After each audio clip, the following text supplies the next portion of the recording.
Muito bem, meus irmãos, vamos orar para nós começarmos o nosso estudo. Antes disso, valeu, defende. Ixi, hein? Que isso, homem cheio lá da linha lá, todo modelinho. Nossa igreja tá chique demais, rapaz. Tem até um modelo lá na nossa igreja. Muito bem, é isso aí. Deus abençoe sua vida lá, continue firme. E a todos vocês aí que trabalham nas Forças Armadas, que Deus derrame graça sobre a vida de vocês, tá bom? Vamos orar? Pai, muito obrigado pela tua palavra, obrigado por este momento tão singular na nossa vida, onde graciosamente o Senhor concede a tua verdade ao teu povo. Ajuda-nos a nos alimentarmos dela, a sermos como Jesus, a termos uma comida que muita gente não conhece, que é fazer a vontade do nosso Pai. Nos ajuda nesse processo, nos guia sempre a essa verdade. É a nossa oração e a nossa gratidão em nome de Jesus. Amém. Muito bem, vamos lá. Opa, aí.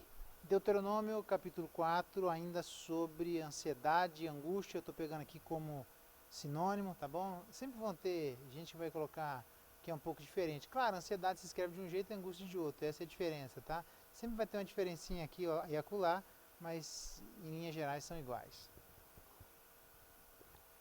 Ou pelo menos eu estou usando ela como iguais, tá bom? Deuteronômio capítulo 4, veja que interessante, verso 30, a gente falou várias coisas a respeito da ansiedade, especialmente ter aquela postura de, na angústia, buscar a Deus, aquela postura de procurar diligentemente o Senhor, aquele que é o anseio do coração deles, servir com alegria e com bondade, a despeito da fartura, a gente viu isso lá, né? E o cara tendo fartura ou passando por fartura onde farta tudo, ele não consegue servir a Deus com bondade e com alegria de coração. Quer dizer, o problema não é o que temos ou deixamos de ter, é a postura nossa de antemão para, a despeito do que temos ou não temos, servirmos a Deus com alegria e bondade de coração. Mas, continuando a nossa pegada do que a nossa reflexão bíblica sobre ansiedade, ele fala lá em Deuteronômio capítulo 4, verso 30. Deuteronômio capítulo 4, verso 30. Deixa eu entender aqui, nós estamos ao vivo aqui. Quando eu falar, é para apontar para cima, é isso mesmo aí? Meus técnicos, é isso? Beleza. Então tá bom. E obrigado pelo pessoal técnico da igreja aí que tem se esmerado, tá bom? Pelo pessoal do Ministério de Música. Deus abençoe cada um de vocês que tem se esmerado para que a palavra chegue a todos nós, tá? Deuteronômio 4:30 diz assim: quando estiveres em angústia e todas estas coisas te sobrevierem nos últimos dias, em outra circunstância aqui, né? E te voltares para o Senhor teu Deus e lhe atenderem a voz. Então, aí acontece um monte de coisa.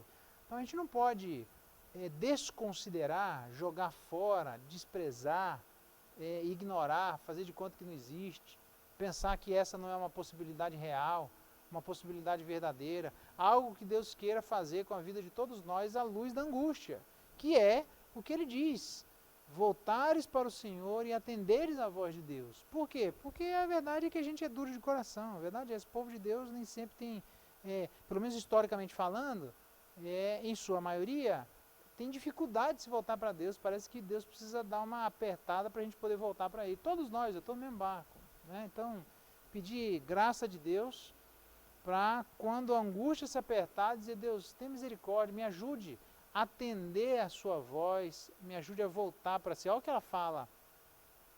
Conhece algum Deus? No verso 34, olha só, verso 34, Deuteronômio 4:34, diz assim, ó: ou se um Deus intentou ir tomar para si um povo no meio de outro povo, ele está falando lá do Egito, com provas e com sinais, e com milagres, e com peleja, e olha lá, com mão poderosa e braço estendido, grandes espantos. Quer dizer, não tem ninguém que fez isso, Deus é singular nessa história. Aí ele diz no verso 36, Deuteronômio 4, 36, diz assim: dos céus te fez ouvir a sua voz para te ensinar. Olha que bonito. Deus do céu fala para a gente aprender.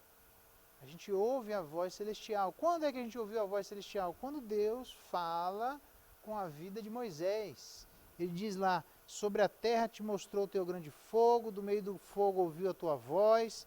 E aí ele vai dizer qual era a finalidade dessa história toda.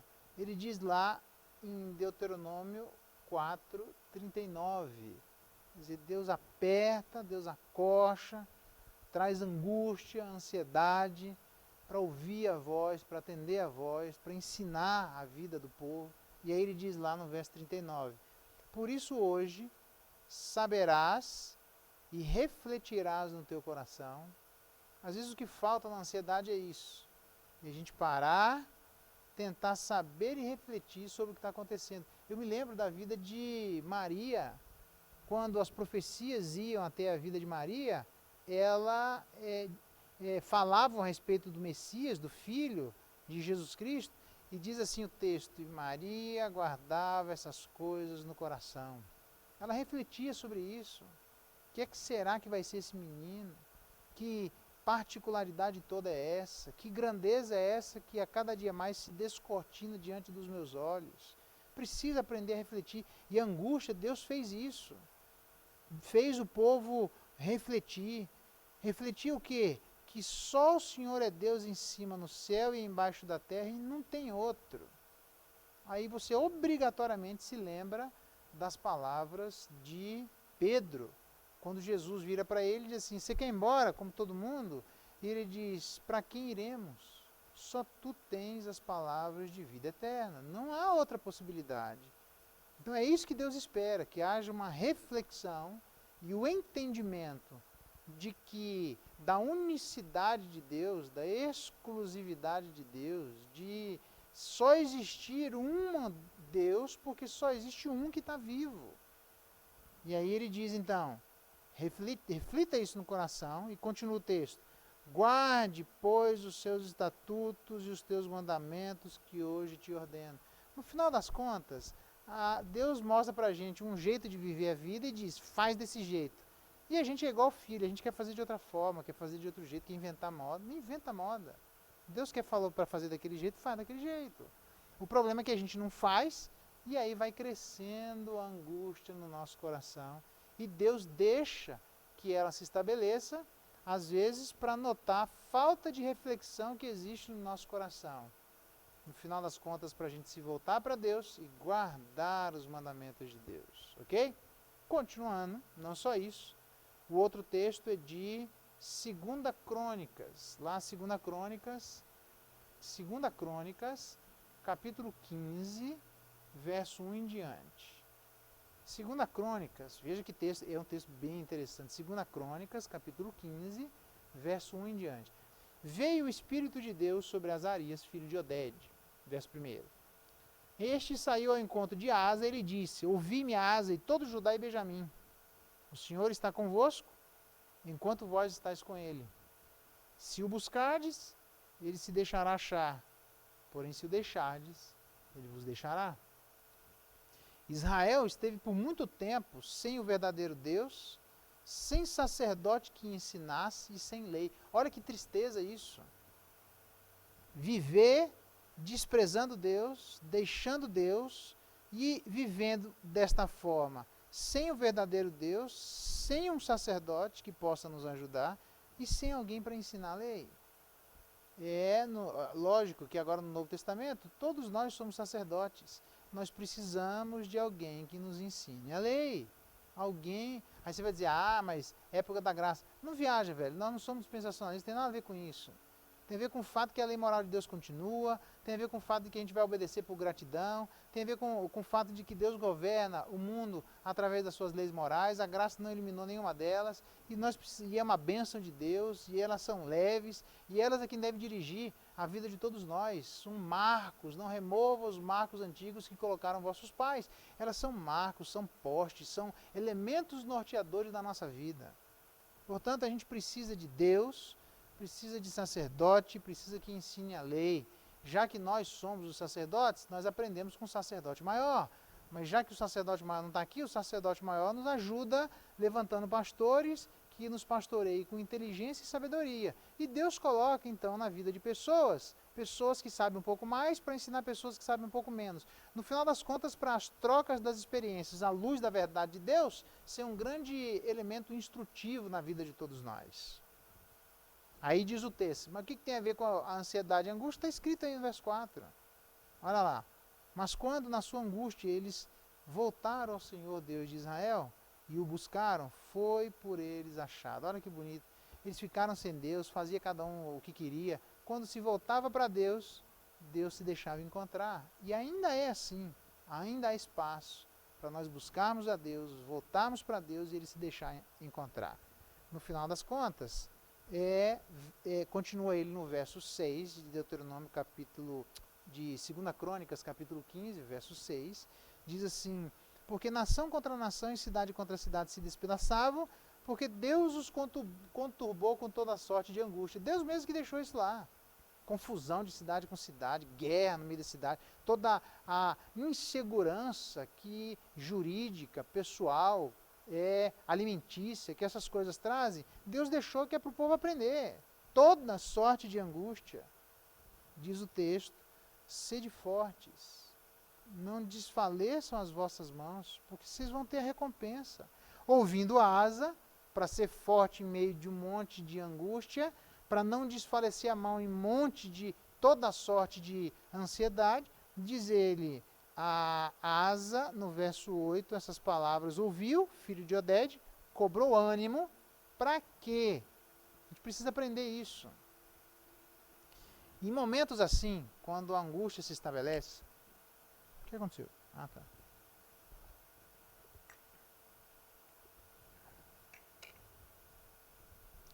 Em momentos em que a angústia se estabelece, no momento que a ansiedade toma conta, no momento que há um ambiente conturbador, inquietador, se a gente se volta para Deus, este ser forte, não desfalecer as mãos, é um tempo sobressalente, um tempo a mais, um plus na nossa vida, que Deus dá não é à toa, não é para a gente só ir no shopping amanhã e voltar, não é para abrir a feira e comprar um pouco mais de caqui para mim, não é só isso, é mais do que isso, além disso, juntamente com isso.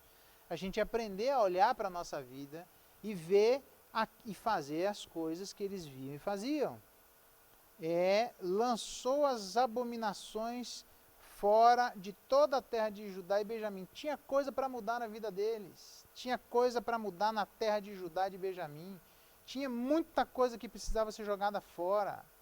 E ele aproveitou este ânimo dobrado, ele aproveitou para fazer um renovo na sua vida. Diz o texto aqui, como também as cidades que tomaram na região montanhosa de Efraim, e renovou o altar do Senhor.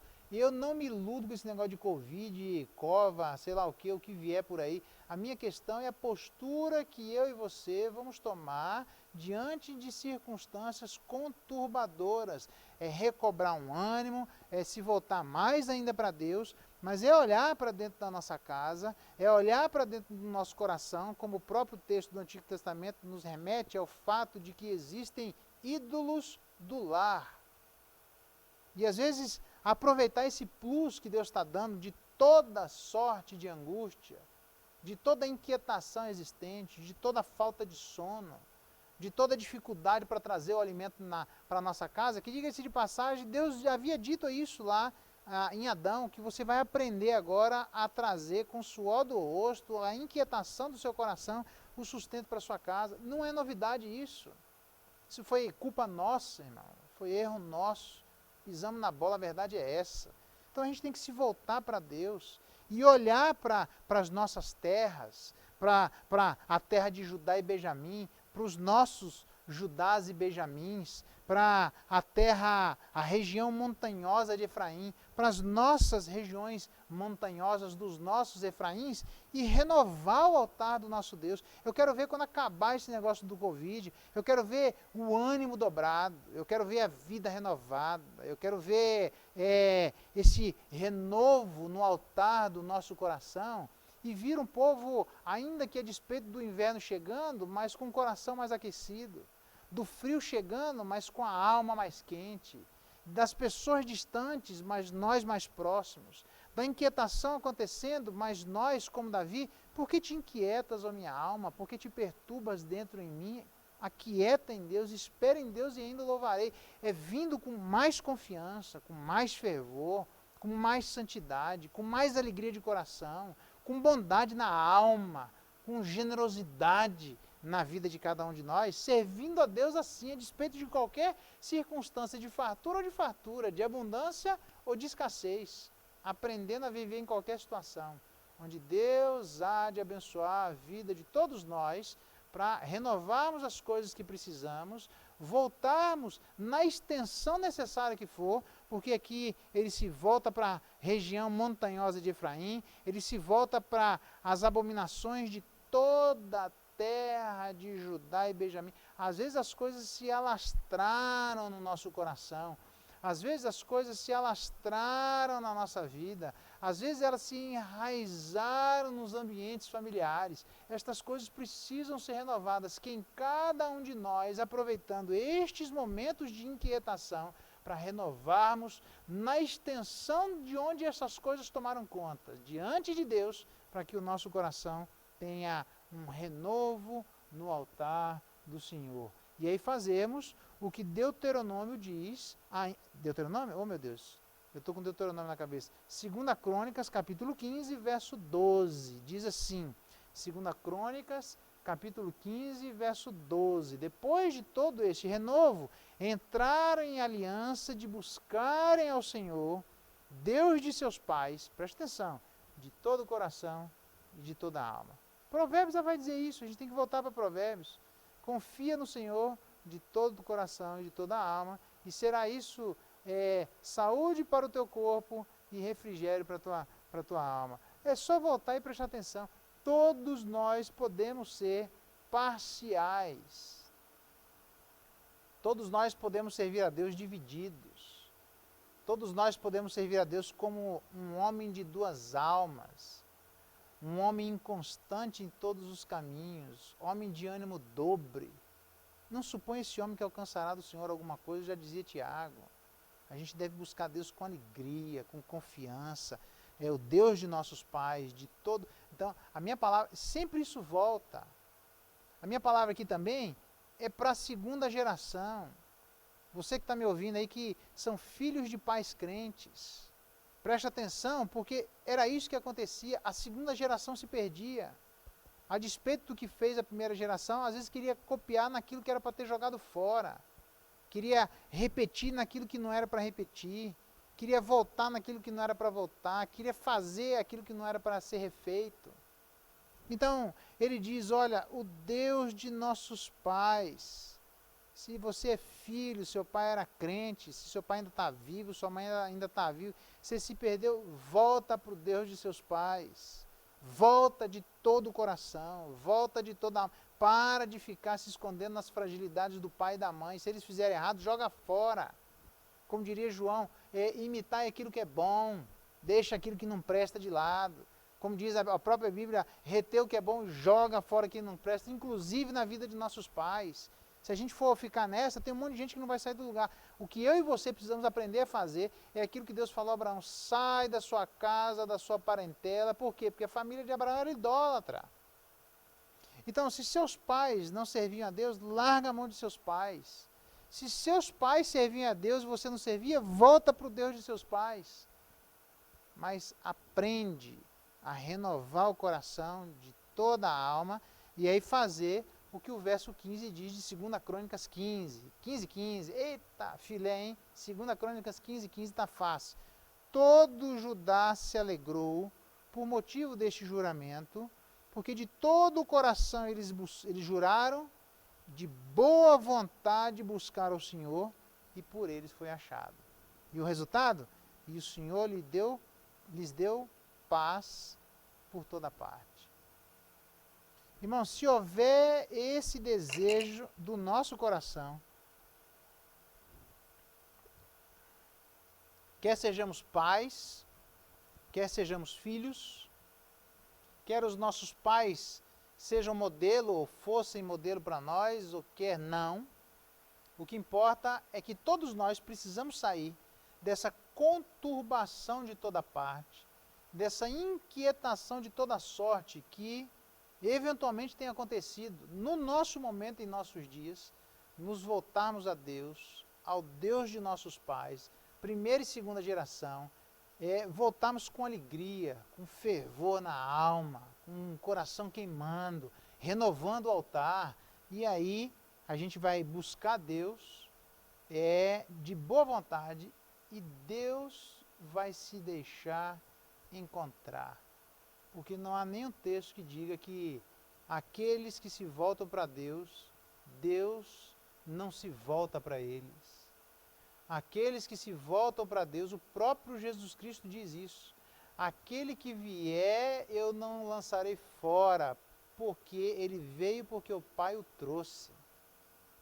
Então, se nós temos voltado, se a gente quer paz, quietude na alma, tranquilidade no coração, a despeito das inquietudes e conturbações ao nosso redor, a gente precisa fazer o que esses camaradas fizeram, buscar a Deus de boa vontade, e Deus se deixou encontrar. Continuando, porque tem um texto bem interessante de Salmo, o livro de Salmos, o Salmo de número 50, diz assim, invoca-me, Salmos, livro de Salmos, o Salmo de número 50, verso 15 em diante, diz assim, invoca-me no dia da angústia e te livrarei, e tu me glorificarás. Só que o que é buscar a Deus no dia da angústia? Presta atenção, pega aí. Mas ao ímpio Deus diz, de que te serve repetires os meus preceitos e teres nos lábios a minha aliança, uma vez que aborrece a disciplina e rejeita as minhas palavras. Olha que interessante. No mínimo, eram ímpios que na sua impiedade conheciam a palavra de Deus. Eram ímpios que no seu afastamento não eram um afastamento de ignorantes em relação à vontade revelada de Deus. Eles sabiam o que Deus diz. Ali, eles repetiam os preceitos de Deus, sabia de cor. Pai nosso que está no céu, santificado. O cara sabe de cor.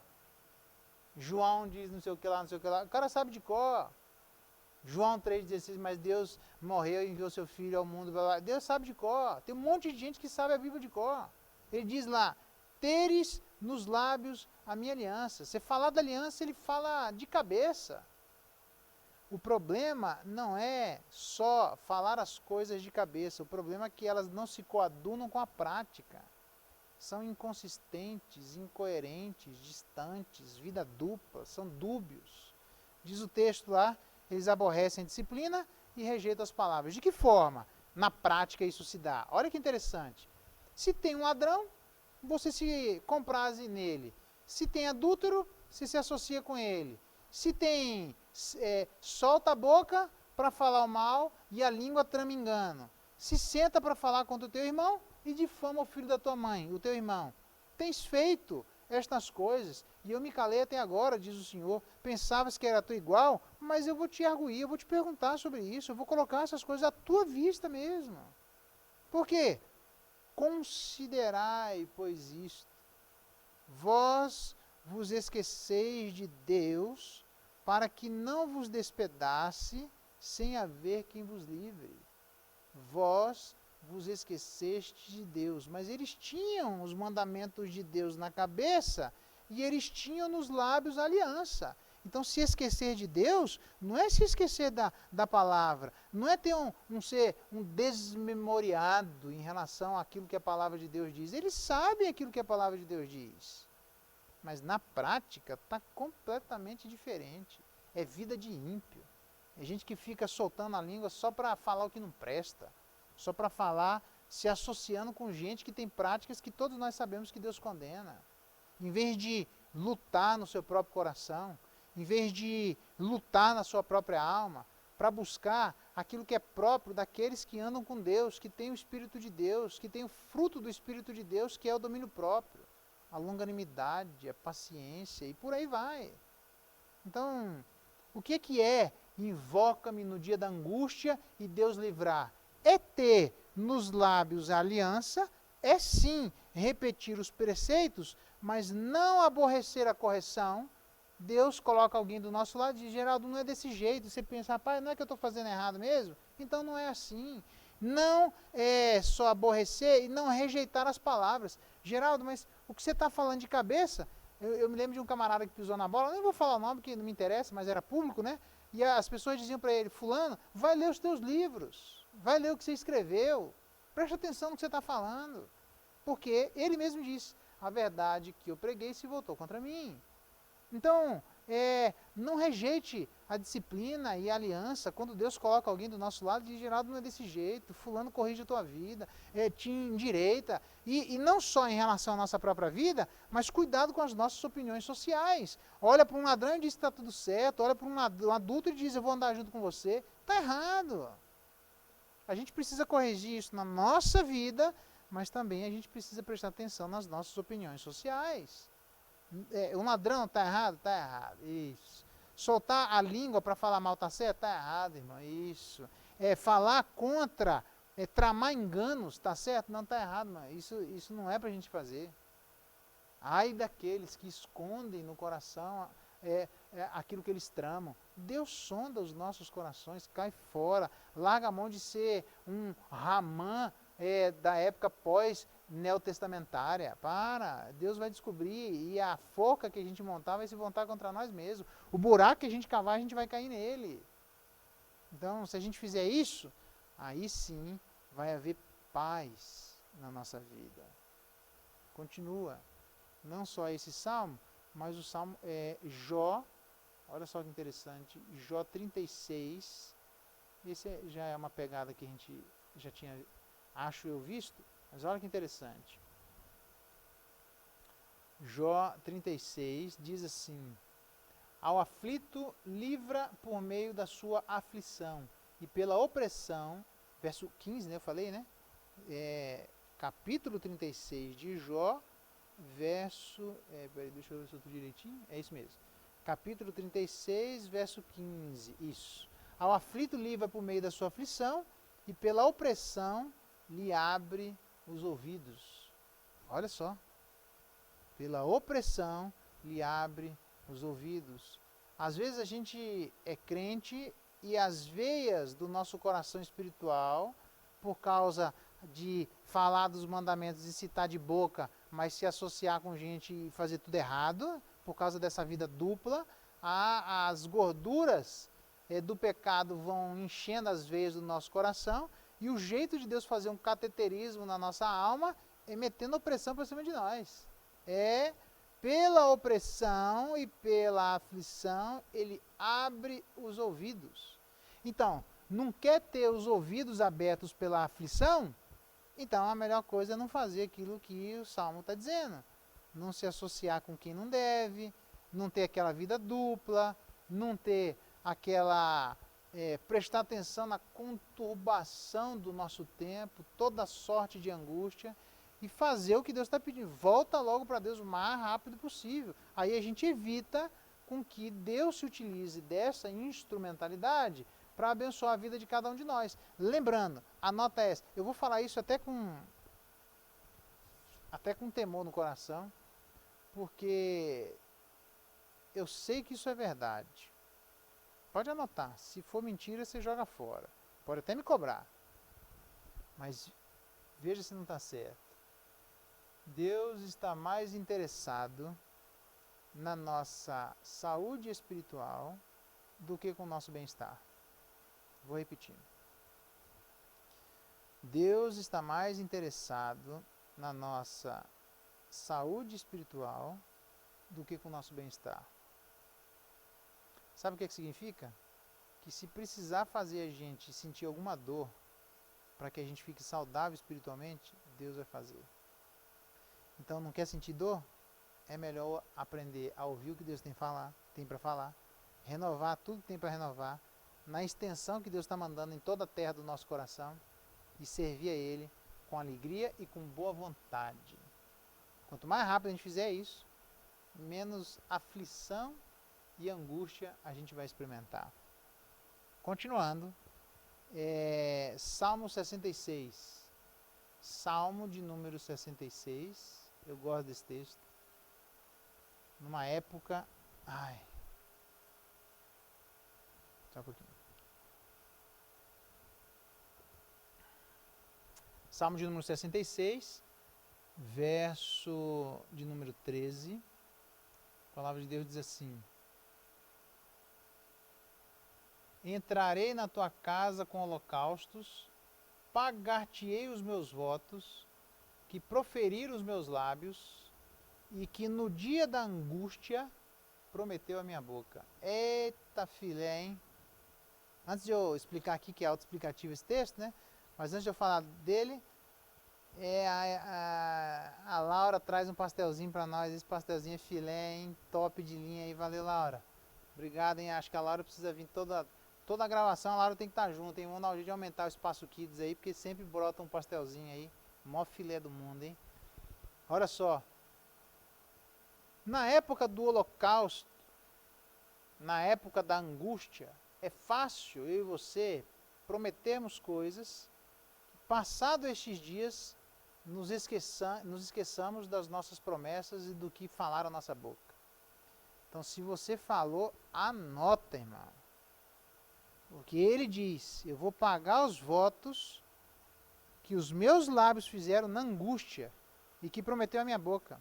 Como diz Provérbios capítulo 6, está enredado pelas palavras da tua boca. Você prometeu, agora cumpre. Você prometeu, agora banca. Você falou, seja macho.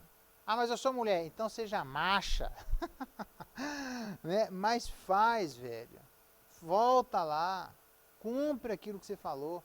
A esperança que se adia faz adoecer o coração. Tanta gente aí com o coração amargurado por gente que falou, se esqueceu do que falou, era no dia da angústia, vai dizer, mas Deus sabe que eu estava angustiado, Deus sabe que você estava angustiado, e esperava que você levasse a sua palavra a sério, porque Ele levou a nossa palavra a sério quando nós falamos da angústia. Deus, eu prometo, Deus, se o Senhor me ajudar assim, assim, assado, eu faço assim, assim, assado. Eu cansei de ver gente fazendo isso, e depois Deus passa a angústia e a pessoa esquece. Aliás, eu vou dizer até mais, eu tenho que prestar atenção na minha própria palavra quando eu estou inquieto de coração e de alma, porque é fácil eu fazer promessas vazias, é fácil eu gerar vãs expectativas, é fácil fazer com que as minhas palavras sejam soltas ao vento, esperando que Deus não as leve em consideração, dado o grau de inquietação em que nós falamos, e que as circunstâncias justificariam com que eu e você prometêssemos qualquer coisa. Não justifica. Prometeu, agora banca. E ele fazia isso. Por isso ele diz no verso 20. A gente gosta, né, de ler o verso 20, né? Ele diz assim, do Salmo 66. Bendito seja Deus, que não me rejeita a oração e nem aparta de mim a sua graça. Tem até uma música, eu nem vou cantar porque eu já estou com a voz desgastada, mas... bendito seja Deus que não me rejeita, nem aparta de mim a sua graça. Tem uma música que fala disso aí, e a gente canta, é linda a música, mas este camarada que diz que bendito seja Deus que não me rejeita a oração, é o mesmo camarada que na época da angústia falou, e agora a angústia passou, ele está voltando para bancar o que ele falou. Por isso é que Deus não rejeita a oração dele. Por isso é que ele não aparta dele a sua graça. Por quê? Porque ele banca o que ele fala. Ali é no fio do bigode. Eu não falei, eu não estava inquieto. Não é igual um determinado camarada que era profeta, que lá no vento do peixe ele prometeu e ele saiu e não faz o que ele promete. Ah, não, aí está de brincadeira. Achando que Deus é assim, vai para lá e volta, vai para lá e volta. Irmão, falou na inquietação, agora cumpra. Porque Deus está levando a sério a minha e a sua palavra, ok? Mais do que isso, Mateus, só mais um texto de hoje. Jonas capítulo 2, eu vou parar ali. Jonas capítulo 2, verso 2. Verso 1, Jonas do ventre do peixe orou. Na verdade, O que é interessante, o capítulo 2 de Jonas, é que ele é um capítulo absolutamente desnecessário.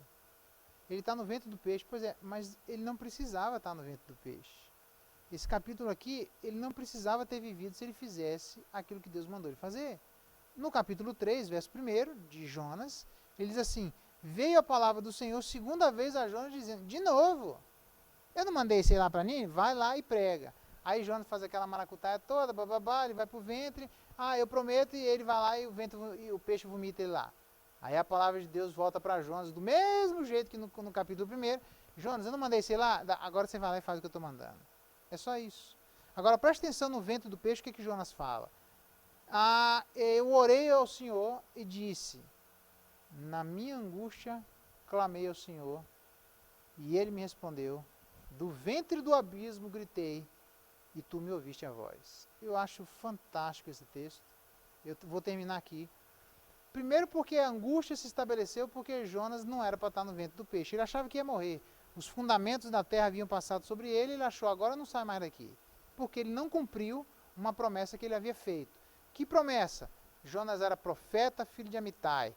Todo profeta prometia que no dia da sua ordenação, onde Deus mandar, eu vou, e o que Deus mandar falar, eu falo. Vai para Nínive, não vou, prega, não prego. Mano, e aí?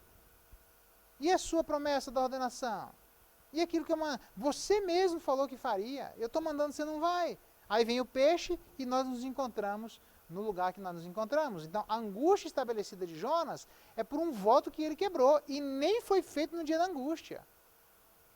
Um voto que ele mesmo não estava a fim de levar adiante. Por N razões. Eu ainda vou pregar no livro de Jonas, não deu tempo de a gente explorar. Mas o ponto é que, independentemente disso, ele quebrou uma palavra dele. E aí Deus está cobrando ele. Então a angústia vem, na verdade a gente está pegando aqui a sobrinha aqui, a angústia veio porque ele não cumpriu aquilo que ele disse que faria. Esse é que é o ponto. Tá? Mas, o que é bonito do texto é que mesmo quando nos encontramos angustiados, inquietos, com o coração alterado, quebrando, sabendo que nós quebramos a nossa palavra, nos lugares mais inóspitos, nos lugares mais estranhos, na reunião de oração mais esquisita da face da terra, dentro do ventre do peixe, com uma morte no corredor da morte, com uma sentença decretada de que provavelmente ele não sairia dali. Ele clama, Deus ouve e responde. Só que o texto diz que ele clamou e ele gritou. Então, o meu desejo para a vida de cada um de vocês, se eu e você estamos dentro do ventre do peixe, se a gente foi engolido por palavras que nós não cumprimos, por votos que nós quebramos, palavras feitas em épocas de tranquilidade, de ordenação, onde invocamos a bênção de Deus e nos metemos em enrascada porque nós quebramos o voto e por isso estamos angustiados, a minha palavra é de esperança. Clame a despeito desse lugar, grite a despeito desse ambiente totalmente anti-eclesiástico, totalmente fora dos propósitos normais onde Deus esperaria que nós andássemos. Não é dentro do ventre do peixe. Mas se ainda assim nós estivermos num lugar onde não era para a gente estar, se a gente clamar com a vontade de fazer, pode gritar e clamar, Deus vai ouvir e vai responder. Esse é meu desejo, para a gente sair daqui com o coração animado. Não com um Jonas que precisou ouvir de novo a palavra de Deus, mas com um Jonas que pelo menos a princípio gritou e foi ouvido, clamou e foi atendido. Pois todo que bate, ele vai se abrir, todo que busca vai encontrar, todo que procura abrir-se-lhe-á. É essa a promessa de Deus, que se a gente buscar Ele, em qualquer lugar que a gente se meteu de enrascada, Deus vai fazer vomitar. A gente vai sair desse lugar, ainda que meio lameado, mas Deus vai purificar a nossa vida, a quietude vai se abater no nosso coração, e se a gente voltar a Deus de todo o coração, guardar os mandamentos e fazer o que Ele disse que a gente disse, o que Ele disse que a gente sempre soube que deveria fazer, se a gente fizer isso, a paz vai se estabelecer, fazendo a comida que Jesus Cristo disse que tinha, que era fazer a vontade do Pai. Deus abençoe e nos dê graça e nos ajude nesse processo. Vamos orar? Pai bendito, obrigado pela tua palavra. Às vezes as angústias se estabelecem, elas nem precisavam estar ali. Mas se fizemos coisas que não devíamos, se nos metemos em enrascada e agora estamos num ambiente que jamais deveríamos estar, queremos pedir perdão, queremos fazer aquilo que sabemos que devemos fazer, clamamos e gritamos pelo teu nome e pedimos que o Senhor nos atenda e nos ouça e nos faça sair, ainda que um pouco sujos desses lugares, mas para fazermos a tua vontade com alegria, com satisfação, com abundância, e aí possamos experimentar a paz que excede todo entendimento, porque justificados em Cristo, nós temos paz com o Senhor e queremos continuar tendo paz, fazendo sempre a tua vontade. Nos ajuda nesse processo, é a nossa oração e a nossa gratidão em nome de Jesus. Amém. Deus abençoe, um ótimo domingo à vida de todos nós.